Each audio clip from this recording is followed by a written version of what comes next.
1절로 12절까지 교독하겠습니다. 찾으셨으면 아멘. 아멘. 교독합니다. 그러므로 형제들아 주께서 강림하시기까지 길이 참으라.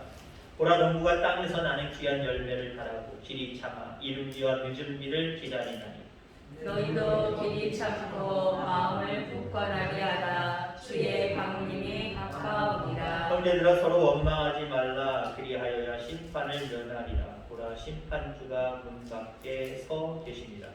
형제들아 주의 이름으로 말한 선지자들을 고난과 오래 참음의 본으로 삼으라. 보라 인내하는 자를 우리가 복되다 하나니 너희가 욥의 인내를 들었고 주께서 주신 결말을 보았거니와 주는 가장 자비하시고 긍휼히 여기시는 이시니라.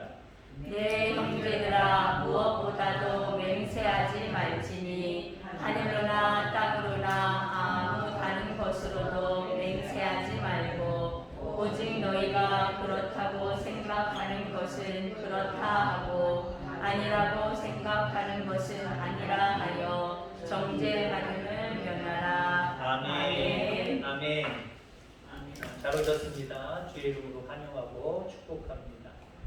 지금까지 함께하신 하나님께서 2021년도 나머지 반도 책임져 주실 줄 믿습니다.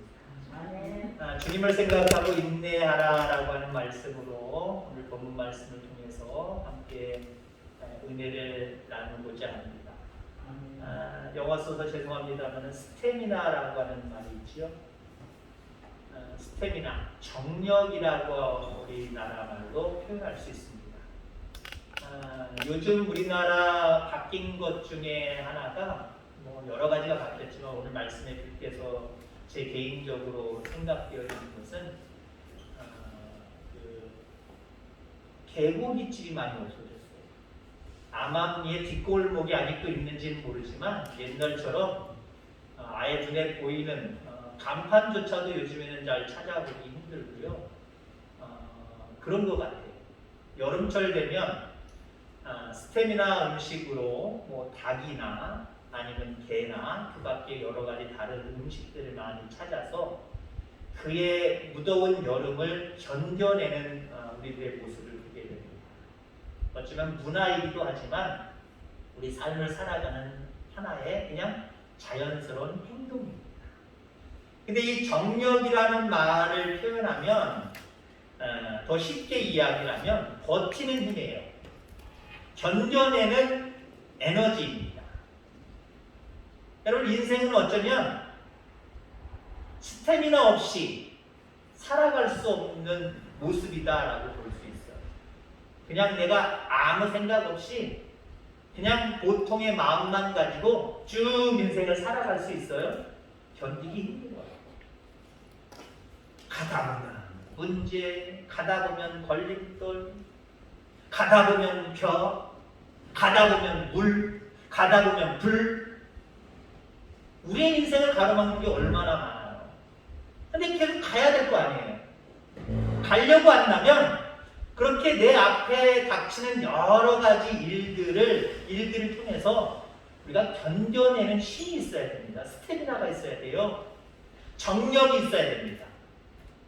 오늘 11절 말씀에도 인내하는 자가 복되다라고 이렇게 이야기하는 모습을 보게 됩니다. 인내하는 자가 복되다. 한마디로 참아내는 사람, 견뎌내는 사람이 복되다라고 말씀하고 있다라고 하는 겁니다. 여러분들의 스태미나는 괜찮습니까? 여러분들의 정력, 여러분들이 삶을 살아가면서 부딪히는 많은 것들 속에서 견뎌내는 힘은 괜찮냐는 거예요. 견뎌내는 힘이 세야 됩니다. 키우시기를 바랍니다. 그게 복이래요. 견뎌내는 힘을 키우는 게 복이다. 자, 오늘 야고보 사도가 바로 이 견뎌내는 힘, 인내에 대한 이야기를 이야기하고 있습니다. 정력, 우리의 스태미나에 대한 이야기를 하고 있어요. 그리스도인들의 스태미나는 어디에 있어야 되느냐? 바로 인내에 있다는 거예요. 참아낼 줄 알아야 된다는 거죠. 인내를 이야기하면서 세 가지 모델, 세 사람의 모델을 제시하고 있어요. 이 사람들처럼 너희들 인내해라. 이 사람들처럼 너희들 영적인 스태미나를 확실하게 키워라. 라고 말씀하고 있어요. 자, 이 세 사람이 누구냐? 첫째는 농부죠, 농부. 7절에 보니까 보라, 농부가 땅에서 나는 귀한 열매를 바라고 길이 참아 이른 비와 늦은 비를 기다리나. 우리가 어떤 채소든지 곡물이든지 뭐 나무든지 과실수 이런 것들을 심으면 어때요? 오늘 심으면 내일 아침에 나가면 열리는 거 없어요. 물론 우리나라 말고 또 저쪽 동남아 쪽에 보면 벼 같은 경우 우리나라는 1모작이잖아요. 거기는 날씨가 따뜻하고 덥기 때문에 2모작, 3모작이 가능해요. 우리나라 아무리 빠르게 해도요, 하루 만에 뭐가 나는 거 없어요. 아마 제 생각으로 우리가 뭘 이렇게 씨앗을 심든지 어떻게 해서 자라는 것 중에, 빨리 자라는 것 중에 하나가 제가 생각하는 콩나물 같은데, 이것보다도 빨리 자라는 거 있나요? 콩나물도 적어도 3, 4일 그 이상이 가야 됩니다. 뭐 일주일 그 이상은 가야 돼요. 금방 결과물이 주어지는 게 없어요. 농사 짓는 것들. 짧으면 몇 달이죠. 몇 주지요. 농부는 심어놓고 서두르지 않는다는 거예요. 급하게 생각하지 않는다는 거예요. 이른 비 늦은 비가 올 때까지 길이 참고 인내한다는 겁니다. 여러분들도 이 농부처럼 인내함이 있게 되기를 주의 이름으로 축원합니다. 또 한 사람을 예를 듭니다. 선지자. 10절에 보니까 형제들아 주의 이름으로 말한 선지자들을 고난과 오래 참음의 본으로 삼으라. 선지자들이 인내했던 것을 우리의 본으로 삼아서 너희들도 인내하라 라고 말씀을 하고 있어요. 선지자. 지금 요즘 새벽에 사도행전을 이야기를 하고 있습니다만은 뭐 구약의 선지자들도 있고 뭐 신약의 선지자들도 있습니다만은 예수님이 돌아가신 다음에 그리고 부활하셔서 승천하신 다음에 물론 성령의 충만함을 받았지만 그 모습 속에 사도들, 선지자들이랑 마찬가지죠. 이들의 모습을 보세요. 환경이 너무 안 좋아졌어요. 그래도 예수님 살아계실 때는 예수님의 그 권세 앞에 미워하는 자들이 있었지만 대놓고 미워하지는 못했어요. 물론 마지막에는 빨리 잡아서 빨리 심판하고 빨리 십자가에 내 못 박는 그런 모습을 그들이 보였지만 내놓고 어떻게 할 수가 없었어. 왜? 군중들이 너무 예수님을 인정하고 따랐기 때문에 함부로 할 수가 없었어요. 근데 예수님을 십자가에 못 박혀 죽인 다음부터는 그들의 입장에서 부활했든지 말든지 그거 거짓말이야 라고 하면서 핍박을 가해오기 시작합니다. 환경이 너무 안 좋았어요. 상황이 너무 안 좋았어요. 물론 이 상황도 상황이지만 아마 선지자들, 사도들에게는 더 큰 문제, 더 큰 고난은 사람이었어요. 사람. 협박했잖아요. 공갈했잖아요. 너들 예수 복음 전하지 말어? 전하면 죽일 거야. 한마디로. 그러면서 죄 없는 그들을 때려서까지 보냈습니다. 때려서까지. 감옥에 가기도 했어요. 얼마나 이 무리들이, 이 사람들이 선지자들, 이 사도들을 괴롭혔는지 몰라요. 얼마나 힘들었는지 몰라요. 그러면 이들이 인내하지 못했다고 생각해 보세요. 예수님이 돌아가셨을 때 엠마오로 두 제자가 행하고 많은 제자들이 거의 다 뿔뿔이 헤어졌어요. 왜? 고난 당할까봐. 근데 지금 사도행전에 나타난 사도들의 모습들은 고난 당하고 있어요. 당하고 있는데도 앞에 예수님이 십자가에 달려 돌아가셨을 때의 제자들이나 사도들에 비하면 그들은 다 갓길을 다 갔단 말이에요. 베드로조차도 예수님 부종하고 떠나버렸잖아요.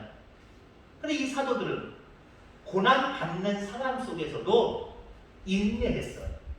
그걸 본받다는 거예요. 고난 상황 속에서도 인내할 수 있는 저와 여러분들 되기를 기회를 축원합니다. 인내 인내할 수 있는 상황이니까 인내하는 건 인내라고 볼 수가 없어요. 인내할 수 없는 상황 속에서도 길이 찾는 것, 이게 우리의 영적인 정력이 되는 거예요. 영적인 힘이 되는 거예요. 사도들처럼 이 힘을 키워갈 수 있는 저와 여러분들 다 되길 주의 이름으로 축원합니다. 마지막 또 한 사람을, 이야기의 마지막은 아니에요. 세 사람을 예를 들었다 했지만 인내의 본을 보이는 세 사람, 농부, 그리고 선지자, 또 한 사람 욥입니다.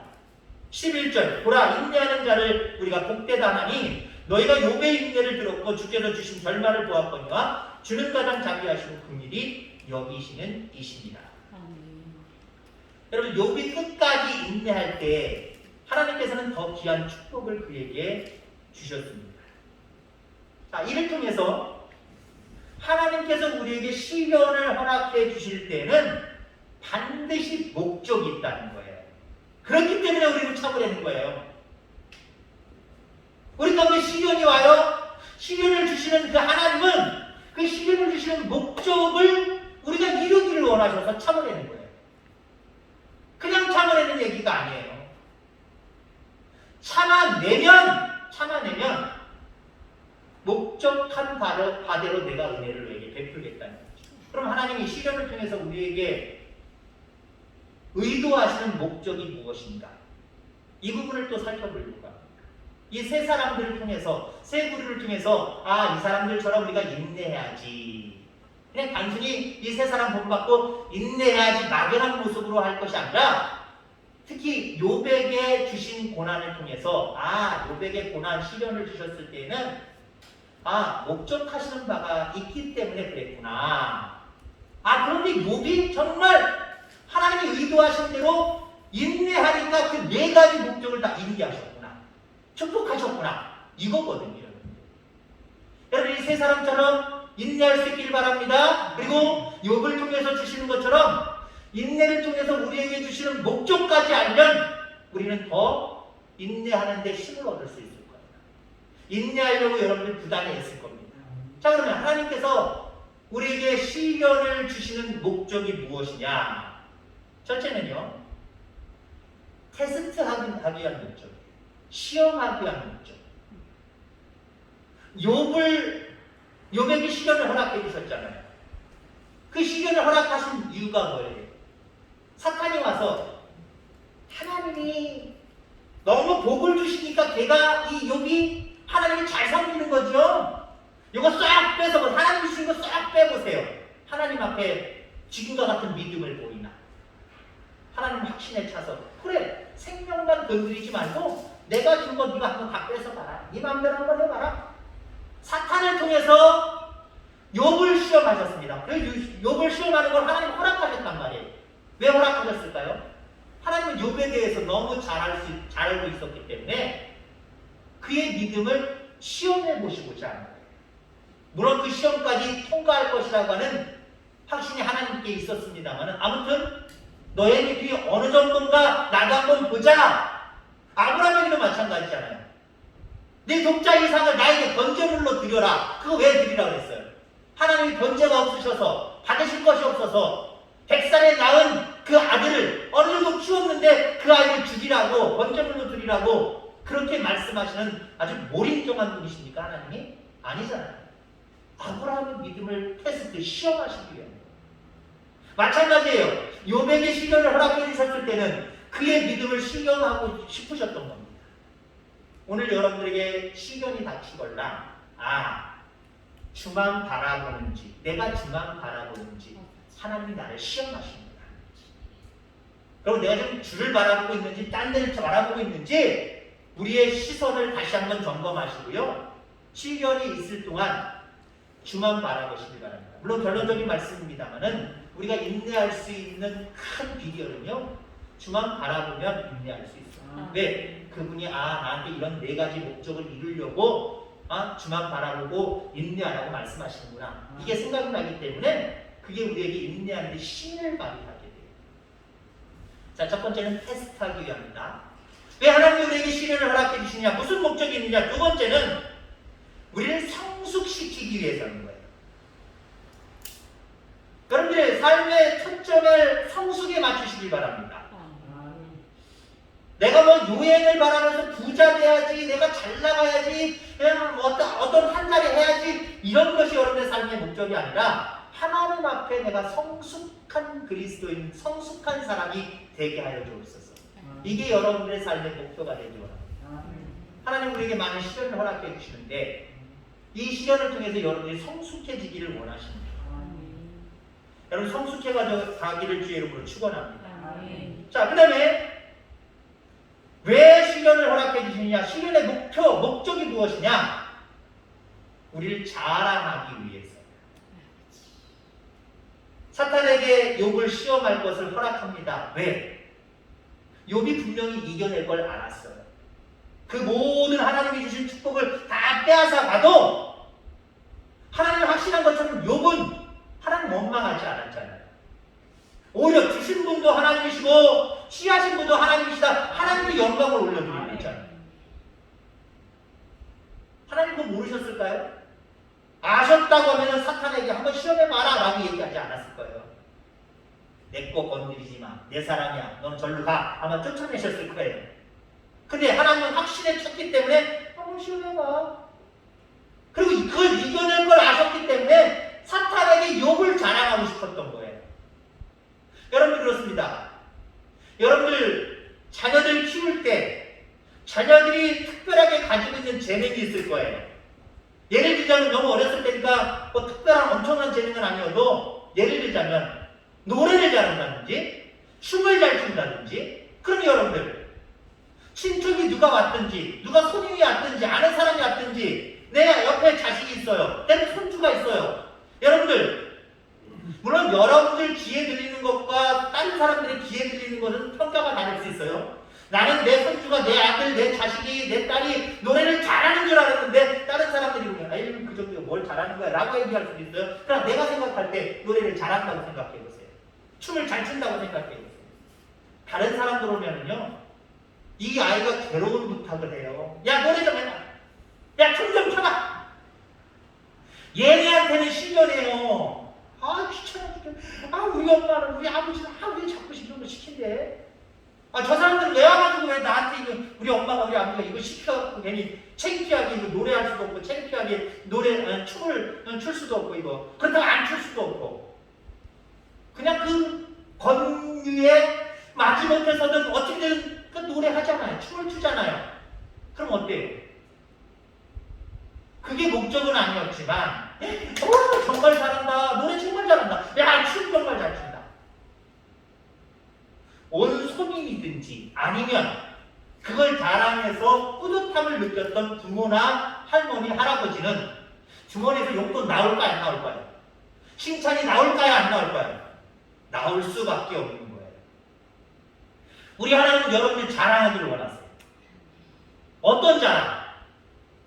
아이고 내 자녀는 내 새끼는 아이고 돈이 많어. 아니 높은 자리에 있어. 이거 자랑하고 싶으셨겠어요? 하나님의 자녀로서의 그 모습을 자랑하고 싶었던 거예요. 앞서서 이야기를 한다면 성숙한 그 모습, 인내하는 그 모습, 믿음이 좋은 그 모습을 자랑하고 싶었던 거예요. 여러분 시련을 당하면요 그 사람의 믿음을 알 수가 있어요. 시련을 한번 당해보세요. 저도 어떤 분들을 믿음을 바라보면서 목회를 하니까 어떤 성도님들의 믿음을 바라보면서 나쁜 쪽으로 놀랄 때가 있고 좋은 쪽으로 놀랄 때가 있어요. 근데 사실 냉정하게 바라보면 나쁜 쪽으로 놀랄 때가 참 많이 있어요. 믿음 좋으신 줄 알았는데 시련을 당해서 행동하는 모습들을 바라보면서 적지 않아 목회자가 실망할 때가 저분 믿음 좋은 줄 알았더니 아니었네. 겉모습 보고 볼 수가 없네. 시련을 당해보니까 저 사람의 믿음을 내가 알 수 있겠네? 이렇게 판단해요. 어떤 경우는요, 믿음이 좋은 줄 알았지만, 아니면 믿음이 그냥 그저 그런 줄 알았지만, 어떤 시련을 당해서 말하는 것과 행동하는 모습을 보면, 저분이 저런 믿음을 갖고 계셨어? 새롭게 보이는 거예요. 여러분 그렇습니다. 시련을 통해서 여러분들의 믿음을 하나님 보기를 원하세요. 그리고 이왕이면 그 시련을 통해서 여러분들의 그 신앙이 하나님께서 보실 때 기뻐하시기를 원하세요. 자랑할 만하게 되기를 원하세요. 여러분들의 믿음이 하나님께 자랑이 되기를 주의 이름으로 축원합니다. 아멘. 자, 그 다음에 우리에게 주시는 시련이 어떤 목적이 있는가? 복을 주시기 위한 거예요. 욥이 시련을 당했어요. 그가 인내했어요. 참았어요. 정말 참을 수 없는 상황도 여러분들 알잖아요. 그런 상황 속에서도 오로지 하나님을 바라보면서 믿음이 변하지 않았어요. 인내했어요. 하나님이 갑절의 축복을 주시잖아요. 하나님 갑절의 축복을 주시잖아요. 물론 이미 아브라함에게도 언약을 하셨습니다만은 독자 이삭을 정말 하나님 앞에 번제물로 드리는 큰 시련 앞에서도 순종하는 아브라함의 모습을 보시고 하나님은 극찬을 하셨어요. 그리고 정말 그의 자손이 번성하도록 이미 언약하신 그 약속대로 이행해 가시는 모습들을 바라보게 그렇습니다. 여러 가지 시련을 당하고 어려움을 당할 때 여러분들 복 주시는 그 하나님을 바라보며 인내하며 살아가기를 주의 이름으로 축원합니다. 자, 그러면 도대체 어떻게 인내해야 될까? 어떻게 인내해야 될까? 오늘 본문의 말씀을 통해서 다시 한번 더 보충해서 말씀을 드리면 8절 말씀을 보면 마음을 굳게 해야 됩니다. 여러분 인내함으로 하나님을 기쁘시게 하고 우리의 삶 가운데 성숙이 있고 우리의 삶 가운데 하나님의 복이 나타나기 위해서는요 마음을 굳게 하면서 인내하시기 바랍니다. 그냥 하나님 인내함을 주세요, 인내할 수 있는 능력을 주세요 라고 그냥 기도만 하는 것 그것도 물론 능력이 있습니다만은 정말 내가 마음을 굳게 하는 것이 중요하다. 너희도 길이 참고 마음을 굳건하게 하라 주의 강림이 가까우니라 라고 이야기합니다. 우리는 어떻습니까? 조금만 어려우면 포기하고 조금만 어려우면 인격이 망가져 버립니다. 우리의 인생을 바로잡기 위해서 우리는 우리의 마음을 바로잡아야 됩니다. 마음을 바로잡을 때 성령이 오셔서 그 바로잡은 그 여러분들의 의지대로 기도 제목대로 하나님이 능력을 주시는 거예요. 그런 어떤 의지적인 모습도 하나도 없이 주여 하면 나한테 인내할 수 있는 능력을 주시는 약속도 아니에요. 여러분들 스스로 하나님 내가 이렇게 살겠습니다. 내가 참겠습니다. 정신 똑바로 차리고 주님 오실 때가 가까웠으니 인내하며 살겠습니다. 여러분들이 마음을 굳게 할 수 있게 되기를 주의 이름으로 축원합니다. 자, 또 어떻게 인내할 것인가? 원망하지 말랍니다. 원망이랑 인내가 무슨 관계가 있을까요? 학문적으로도 마찬가지고요. 하나님의 말씀 속에서 하나님의 의도도 마찬가지예요. 원망을 자꾸 불평불만하며 원망을 갖는 사람들은요. 어떤 상황 속에서 그 상황을 인내하는 인내력이 떨어진답니다. 그러나 원망하지 아니하고 긍정적으로 바라보는 사람들은 어떠한 일이 우리 가운데 닥쳐온다고 할지라도 그걸 인내할 수 있는 능력이 생긴대요. 원망하지 말라라고 하는 말은요. 어떻게 보면 인간관계를 바로 하라라고 하는 겁니다. 사람이 시련을 당하면요. 부담을 느끼게 돼요. 어떡하지? 이거 어떡하지? 이거 어떻게 헤쳐나가지? 부담을 느끼게 되잖아요. 압박까지 받는 거예요. 마음이 눌리기 시작을 합니다. 그럼 어때요? 다른 사람을 섬길 마음이 생기질 않아요. 내가 어떤 문제 가운데 눌리고 압박을 받는데 다른 사람에게 좋은 말을 하고 다른 사람들을 어떻게 섬기면서 봉사할 마음이 생겨요? 안 생겨요? 생길 수가 없지요. 그것이 어디까지 가요? 하나님에게까지 가요. 내가 지금 무거운 짐에 눌려서 시련에 눌려서 힘들어 죽겠는데 어려워 죽겠는데 지금 나 죽고 싶은 마음인데 하나님 생각나겠어요? 원망의 대상으로만 하나님 생각나겠죠. 9절 말씀에 보니까 형제들아 서로 원망하지 말라. 그리하여야 심판을 멸하리라. 보라 심판주가 문 밖에 서 계시니라. 여러분 우리가 원망하는 것만 중단만 해도요 어려운 문제들 참아낼 수 있어요. 내 앞에 어떤 시련거리들 문제거리들이 있으면 이거 어떻게 하면 이거 누구 때문에 이거 나 신경질나 죽겠어. 나 이거 정말 세상 사람들 얘기처럼 열받아 죽겠어. 그렇게 해보세요. 그게 더 중하게 나한테 다가올 수밖에 없는 거예요. 근데 원망만 줄여도요, 인내하는 데 도움이 된다니까요. 그래서 원망하지 말아라! 라고 말씀을 하고 있다라고 합니다. 여러분, 원망하지 마시기를 주의 이름으로 축원합니다. 그 다음에 12절 말씀해 보니까 맹세하지 말지니 라고 이야기를 합니다. 맹세하지 않는 것과 인내, 관계가 있다는 거예요. 물론 여기서 맹세라고 하는 말은 마음을 굳건하게 하는데, 마음을 굳건하게 하려면 맹세해야 되잖아요. 하나님, 나 이 시련 앞에서도 하나님 흔들리지 않겠습니다. 흔들리지 않기 위해서 하나님, 나 매일 주님 전에 가서 기도하겠습니다. 이것도 맹세잖아요, 사실 알고 보면. 그러면 앞뒤가 안 맞는 내용을 지금 얘기하고 있는데, 제가요. 앞에서는 마음을 굳게 해라. 근데 뒷부분에 야고보는 맹세하지 말아라. 얘기를 하고 있어요. 여기서 맹세하지 말라라고 하는 얘기는요, 거짓 맹세하지 말라는 거예요. 거짓 맹세하지. 진심에서 우러나오는 맹세는 마음을 굳게 하는 데 도움이 됩니다. 그런데 어떤 시련에 당하여서 그 시련을 빨리 극복하고 싶은 마음으로 사람과의 관계든지 하나님과의 관계든지 맹세하는 걸 너무 쉽게 하는 경우들이 참 많이 있어요. 이게 오히려 인내하는데 더 힘들 뿐만 아니라 인내 이후에 관계가 깨질 수가 있어요. 인내 이후에 물론 그 인내가 내가 인내해서 없어지는 게 아니라 때로는 시간이 지나면서 저절로 없어지는 문제들이 상당히 많잖아요. 예전에 그런 얘기 한 적이 있습니다만은 우리가 걱정하고 염려하는 것 중에 그대로 내가 걱정하고 염려하는 대로 안 일어날 확률이 80% 90% 이상입니다. 근데 우리는 어때요? 안 일어나는 문제를 문제로 삼고 시련으로 삼고 어떻게 하면 좋아 하고 걱정하고 있잖아요. 자, 그런 일들 가운데 시련의 문제가 시간이 지나면 그냥 저절로 아무것도 아닌 상황으로 해결될 수도 있어요. 그런데 여러분들 어때요? 그때 거짓 맹세한 게 들통이 나버리는 거예요. 사람과의 관계가 깨져버려요. 하나님과의 관계가 멀어져 버려요. 그래서 거짓 맹세하지 말아라 라고 말씀을 하고 있는 거예요. 거짓 맹세하면요, 스스로가 그것이 거짓인 것을 알기 때문에 인내하는데 한계를 느끼고 오히려 모든 시련 앞에서 모든 것들을 내려놓고 포기할 가능성이 더 많아요. 7절 말씀, 주께서 강림하시기까지. 8절, 주의 강림이 가까우니라. 9절, 심판주가 문 밖에 서 계시니라. 10절, 주의 이름으로 말한 선지자들을. 11절, 주께서 주신 결말. 여러분, 이 구절들, 제가 지금 말씀드렸던 이 구절들의 초점은 하나입니다. 무엇이냐? 예수 그리스도입니다.